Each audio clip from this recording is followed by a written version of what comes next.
Poetry from the Tang Dynasty is the most well-known and admired of all in Chinese history.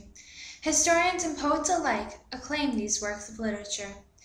Great achievements were made by thousands of poets during this era that used many different styles and ideas.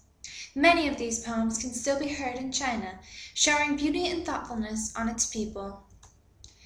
The Tang Dynasty was a time where prosperity and happiness lavished the Chinese people. This dynasty lasted from 618 to 907 CE and produced some of the most amazing poets the world has ever known, such as Li Bei and Du Fu.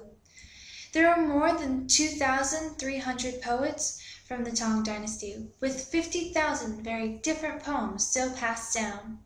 The poets came from very different backgrounds and social standings. Some were generals, concubines, maids, tradesmen, performers, Buddhists, Taoists, and the emperor.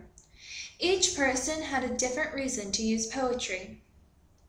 The poems were found in many aspects of daily life during the Tang Dynasty, such as storytelling, allegories, travel notes, letters, and memorials. The ancient Chinese loved poetry, with it reaching a pinnacle during the Tang Dynasty. Poets from the Tang Dynasty used many styles of poetry from the past and expanded on them. During the Tang, the ancient Chinese expanded on two forms of poetry, Shi and Zi. Nowadays, Shi can be classified as all Chinese poetry. However, Shi used to be categorized as every type of poetry not found in the Zi and Fu. Within the Shi, there are many smaller classes, such as the Lu Shi, Juju, and Gu Shi. Lu Shi is a very structured form of Shi that was greatly expanded on in the Tang Dynasty. Each poem has 8 lines with 7 or 5 syllables, with meticulous tonal patterns. Du Fu, one of the most famous Tang poets, is greatly associated with Lu Shi. From Lu Shi, Juju was created. Juju consists of quatrains with 5 or 7 syllables each. Du Fu also utilized this type of poetry along with Li Bei. Finally, Li Bei was known to write some Gu Shi poetry. Gu Shi, unlike Juju and Lu Shi, is not structured. Other than line length and rhyme, a poet could write however they wanted to. Finally, Zi was developed further in the Tang Dynasty. Zi was a type of lyrical poetry that uses a poetic meter. This meter is centered on a fixed rhythm. Most of the time, poets expressed feelings of desire through Zi. Tang poets changed Chinese poetry for all time. Li Bei, one of the most famous Chinese poets, utilized many of these styles of poetry. He lived from 701 to 762 CE and was born in Central Asia. At age 25, Li Bei began to travel China, meeting many scholars and eventually making a name for himself. Then, the emperor appointed Li Bei as a member of Yulin, which was a group of poets for the emperor. In 755 CE, he joined the rebel armies to aid Prince Lin, who was trying to ascend the throne. The rebellion failed, and Li Bei was sentenced to die for helping. However, he was later pardoned. In 762, Li Bei died of either illness due to excessive drinking or drowning when in a drunken state while he tried to scoop the moon out of a river. One poem by Li Bei is called Waking from Drunkenness on a Spring Day. Li Bei shows amazing imagery in many of his works, including this one. In the translation, much of the rhymes and poetic meters are lost. However, the ideas remain the same. Life in the world is but a big dream.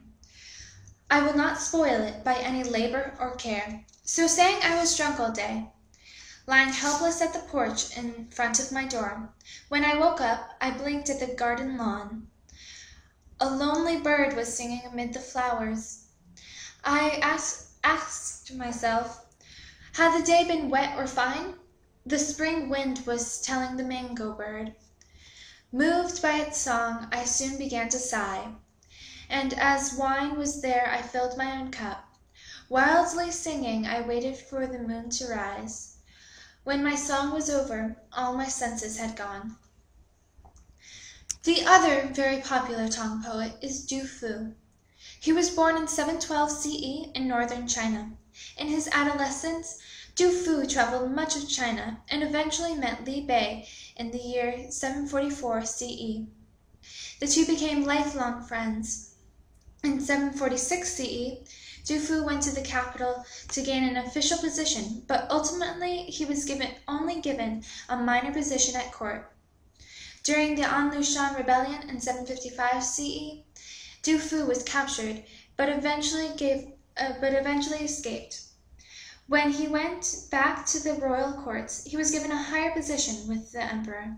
However, some of his advice offended the emperor, so he banished Du Fu to a smaller post out on the border. In 759 CE, he gave up his post and started to travel again. One of Du Fu's most productive times for his poetry was 759 to 768 CE.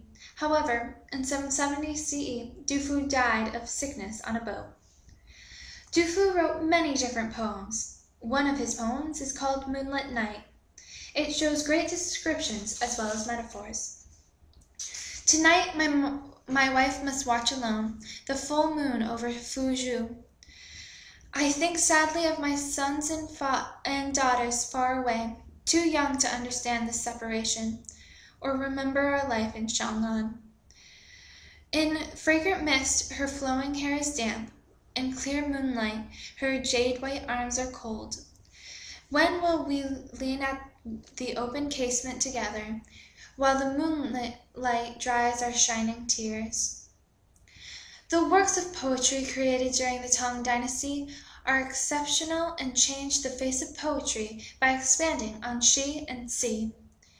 Historians and poets alike will continue to praise the Chinese poetry from this dynasty for centuries to come. Li Bei and Du Fu will forever go down in history as the best Chinese poets the world has ever seen.